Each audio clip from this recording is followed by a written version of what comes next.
ضرور د اکانومیست حوالې سره به څه وایې؟ اکانومیست چې کوم دا راپورټ جاري کړی دی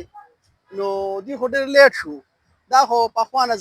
زبان ضد عام دی او هغه نیوز اف د ټاون به و چې لکه بس د پیرني سره د کم وخت نه تعلق دی او دا کم خلک دي. 2014 کې ستاسو خیال یو سلیبریټي او یو ماډل و قندیل بلوچ هغه یو انکشاف کړو په باقاعده په لاو ټاک شو کې چې د یو خزره چې د هغې بشراماني قانون دی او رماني کا خاندان نه ده هغې ته خلک پیر نیوي د هغه سره تعلق دی او بیا هغې دونه په انکشاف کړو چې د په ګوته باندې دا رنګ دی د په نو دا ورله هغه پیرې ورکړی دی او د دې د هغه وخت نه دا لیدې شروع بیا په 2018 کې د کوم چې حکومت راغی دی چې بیا واده وشو دا خبرې اترې وي نو په هر حال د پیر چې کم دی ابشار لطیف چې کم دی د آغوش سنټر والا آشیانه سنټر په دغه کې په لاهور کې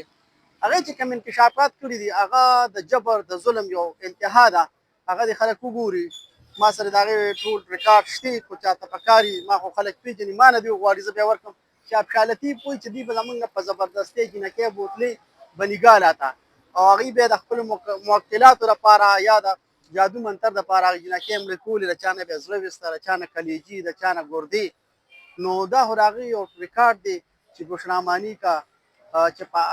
المعروف پینکي پیرني د خاورماني کا ښځه ده او هغه داسې یو جابر او زبردسته ښځه ده چې زه د هغې حوصلې ته حیران یم چې هغې شپږ بچي او نیم شپږ بچي لوریانې او زامن او درزن وسې هغې پرېښي دي او په دې عمر کې دا راغلی زه سره یې واده کړم نو د اکانومیست چې کوم دی ټیک ده چې یو ډېر ښه جریده ده یو رساله ده او هغې ډېر ښه رپورټ دی او هغې ذمه دارۍ سره خپل رپورټینګ کوي خو په هر حال دا موږ چې څه وایو دا به انشاءالله دا به د اکانومیست نوم هم زیاتې خو هغه غټه خوله ده نو د هغې ته خلک ګوري د پاکستان په لارو کوڅو کې د پینکي پیرني قصې چې دي هغه ډېرې زیاتې مشهور دي دا خو چې ته یو پبلک نه جنرل خاوامو نه تپوس کې تا ته به دا قصې کوي